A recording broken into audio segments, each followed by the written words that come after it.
Hello everyone and welcome back to the channel, this time for a Deadside video, something we haven't done in a while, but as you know, Deadside is another one of my favorite games.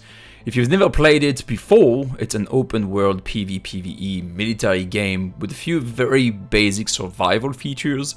It's quite like Arma 3 Exile, and it's kind of a more military and PvP oriented DayZ without all of the annoying survival aspects like getting sick or not being able to find food for days and not being able to find weapons and whatnot.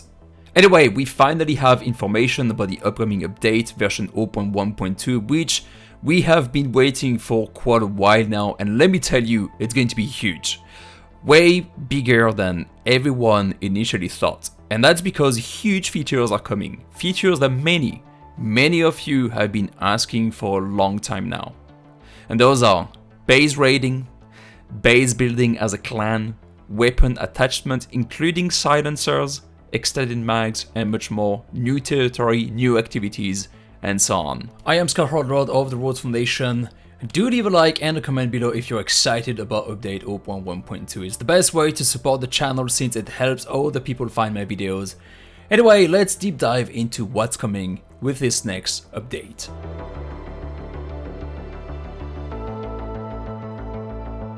So let's get started with the base raiding.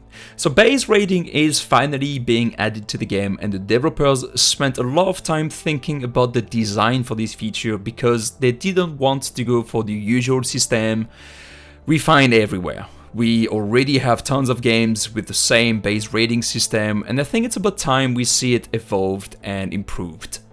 So the design they went for is to avoid passive gameplay, also known as offline raiding, which isn't really interesting PvP at all in my opinion.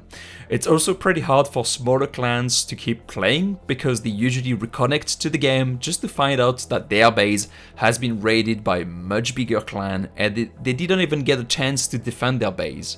So in Deadside, the base owner or a registered player, and I will explain that later, they have a chance to drop a special dog tag with a limited lifetime. Anyone around can collect that dog tag, and when doing so, the base owner receives a notification and a timer gets displayed for both the base owner and the player who collected the dog tag. It gets displayed on the screen that shows how long the dog tag is going to be alive, basically. The base owner and their clan can then try to retrieve the dog tag or prepare to defend their base if it comes down to that. So, from the perspective of the player who has that special dog tag in the inventory, they also see how long the dog tag can be kept, and from the inventory they can activate the dog tag to start the raiding process. Once done, they will receive vague information about the location of the base linked to that dog tag and how much time they have to raid the base. The base owner, or the one who lost the dog tag, will also receive the same notifications and information. Now, once the dog tag is activated and the countdown has started, this is when the base can be raided. It can be damaged and the content of the crates within that base can be stolen by anyone. That means that even if it's just one player that has the dog tag, they could still form an alliance with another group and decide to raid the base together. Clan versus clan. The enemies of my enemies are my friends. Kind of.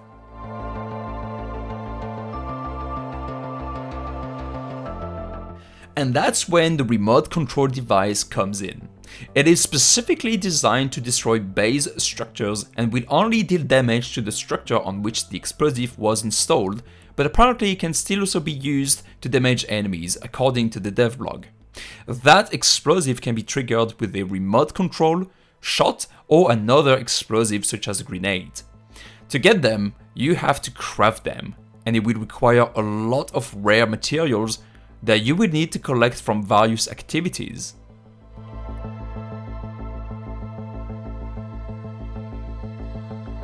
Alright, okay, but what about the other players in that group who want to defend this base, take care of this base?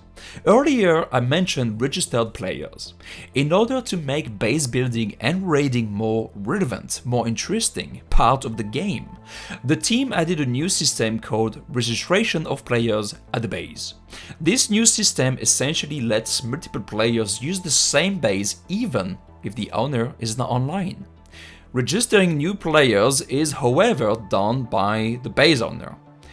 They are the one managing the list of registered players, and you can be registered to one base only. The base owner can also delete a registered player, but there will be a countdown to that feature right after adding the player.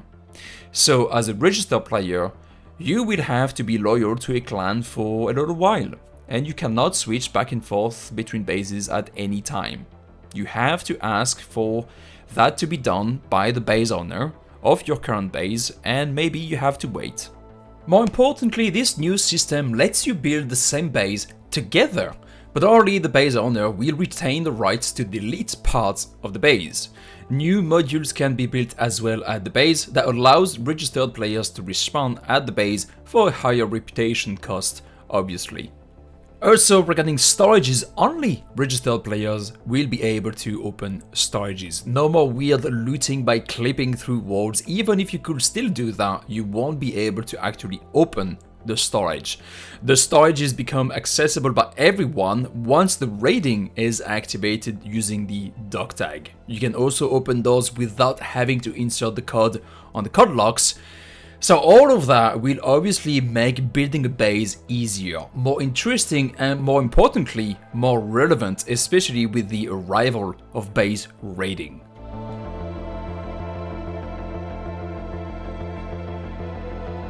The team also added a system to let us collect skins and camo, add them to a library, and apply them to weapons. You can apparently find those in the bunkers or by doing various activities, and they are even thinking about letting players create their own skins in the future. I do hope though that these will be reviewed before implementation to ensure we keep a realistic style in the game. I'm not really interested in seeing players walking around with unicorn skins on their weapons, but maybe they are thinking about adding in some sort of painting system into the game that actually lets you create or modify pretty realistic skins. We will see. The team also added what they call a Steam terminal, which allows you to transfer items between servers and even trade skins with other players. The items will basically be transferred from your in-game inventory to your Steam inventory or your Steam wallet, whatever you call it, so that you can then transfer it back to your in-game inventory on a different character and server. The process of transferring items will also require a special game currency, which will be apparently pretty hard to get.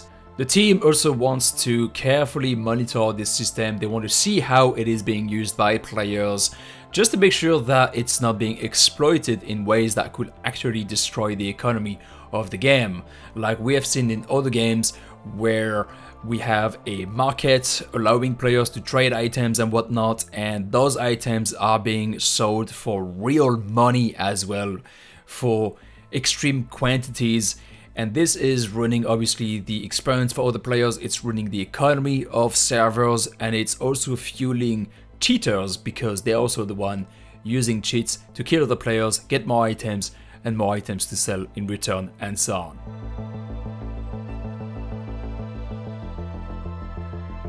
More items, more content, more improvements, and probably more. Of course, we already know about all the cool stuff that will be added to the game, like the SCAR and the FAMAS, the compass, the tripwires, the ghillie suits, and the extended mags. But more importantly, we are also seeing the arrival of silencers.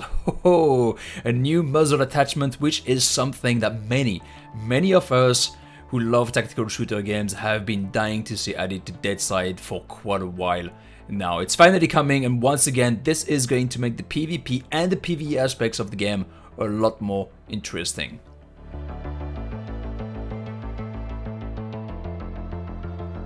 Last but not least, update 0.1.2 will be adding a new activity into the game, something that I have always wanted to see added to Deadside, a dynamic mission. Convoy missions are coming to Deadside, and what we know so far is that a group of infantry soldiers will be moving from point A to B on foot. They will appear on the map and they will be marked on the map. They will be carrying a special container that will be constantly marked on the map as well, even when looted by a player. Now, this container can only be opened at the safe zone. This means that even if you looted the container, you have to rush back to the safe zone, reach the safe zone safely without getting ambushed by other players in order to open the container. Now, I'm not sure if the location of the container will be accurate once looted by a player.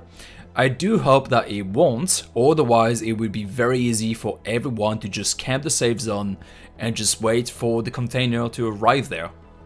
We also do not know if there will be a lifetime on that container and if you can carry more than one in your inventory at the same time. They do say this is going to be a first iteration and they will most likely improve this type of missions over time based on player feedback, but also what they see in the data and whatnot.